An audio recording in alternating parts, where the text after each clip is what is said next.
Hey, it's Will from the Bulwark. Well, on Tuesday, House Republicans did a press conference to lay out their agenda. And what's their big message? According to Tom Emmer, the Republican whip, it's the rule of law. Watch. With Joe Biden, Chuck Schumer, and the party of lawlessness out of the way, the radical left's mission to enable criminal illegal aliens, yet people keep writing undocumented whatever, criminal illegal aliens at the expense of law-abiding Americans, it's no longer going to be tolerated. And under President Trump's leadership, there will be a lot more where that came from as we restore the rule of law and put Americans first again. The rule of law. You know, that's funny because less than an hour after that press conference, Trump held his own press conference. And his message was that the rule of law can go to hell. Let's check out some of what he said. You said on your first day of office, you're going to pardon January 6th defendants. Are you planning to pardon those who were charged with violent offenses? Well, we're looking at it. So we'll be looking at the whole thing, but I'll be making major pardons, yes. This was not a hard question. The question was, are you planning to pardon people who were charged with violent offenses? Violent. The reporter made it real easy for Trump to say, you know, I don't think people should be prosecuted for just showing up at my rally on January 6th, but we can all agree that people who committed violence should be held accountable. But as you saw right there, Trump wouldn't say that. In fact, in his answer, he suggested that the FBI was involved in the attack and that this somehow absolved Trump's mob of responsibility. So basically, he was deflecting blame from the criminals to the cops. And then a reporter asked a more specific question. More than 140 police officers were injured by rioters on January 6th. Will you pardon anyone who attacked a police officer? Well, you know, the only one that was killed was a beautiful young lady named Ashley Babbitt. Whoa. First of all, that's not true. One of the officers who got assaulted by Trump's mob on January 6th died the next day. 4 other officers later committed suicide. The question that reporter asked was, will you pardon the people who attacked those officers? And the obvious answer, if Trump actually believed in the rule of law, was no. No, I will not pardon anyone who attacked a police officer. But Trump wouldn't say that. He wouldn't even acknowledge that those officers died. The only person he cared about was a woman named Ashley Babbitt. Why? Because she wasn't killed by his mob. She was part of the mob, and she was shot by one of the officers. Again, this is part of Trump's ongoing campaign to shift blame from the criminals to the cops. And here's what Trump said about Ashley Babbitt. Ashley Babbitt was killed. She was shot. She had never been shot. She was shot for no reason whatsoever. In fact, they say that she was trying to hold back the crowd. That's a stone-cold lie.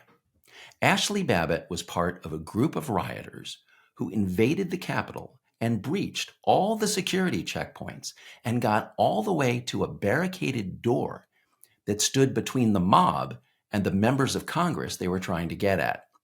And when the rioters busted the glass so they could break in, Ashley Babbitt was the first one who tried to climb through. That's why an officer shot her. He was a cop doing his job. But when cops stand up to criminals who support Trump, Trump glorifies the criminals and blames the cops. At his press conference, Trump also ridiculed the idea that the January 6th attack was an insurrection. He said it was no big deal because the mob didn't use guns. This would be the only insurrection in history where people went in as insurrectionists with not one gun. There wasn't one gun that they found. You got to be kidding. The January 6th attack was extremely violent. Here's just a snippet of the video.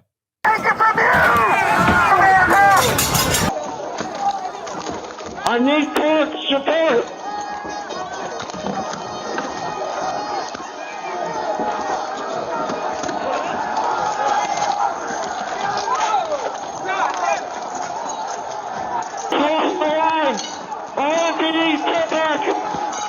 All MPDs pull back up to the upper deck.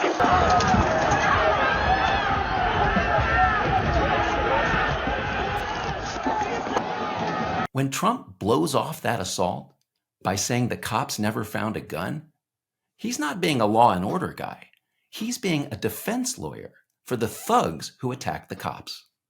And Trump also blasted the FBI for investigating his own criminal conduct.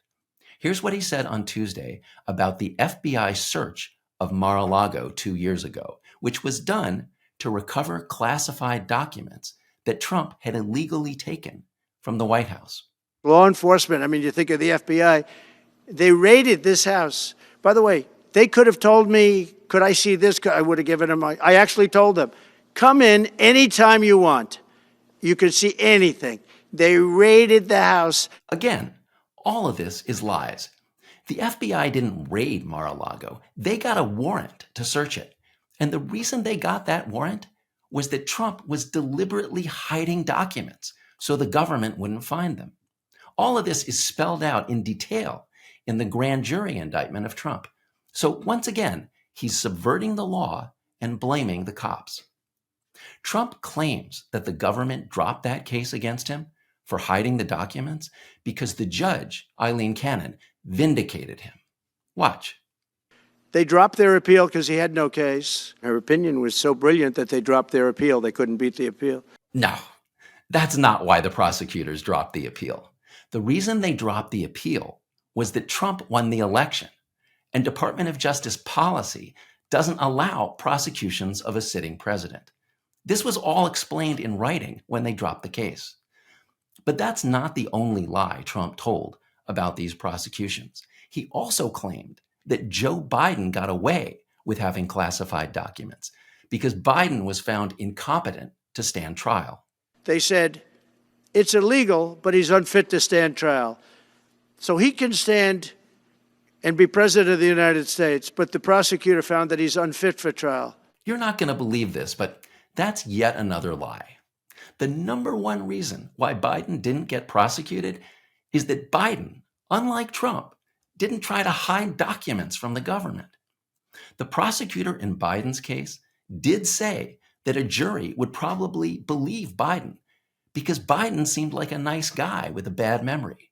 But his point wasn't that Biden was somehow unfit for trial. His point was that Biden, unlike Trump, seemed honest. So let's cut the crap about Republicans believing in the rule of law. Republicans only care about the law when they're targeting immigrants or other minorities. When it comes to Trump and Trump's mob and all the violent people who support Trump, Republicans are the party that defends the criminals and bashes the cops. See you next time.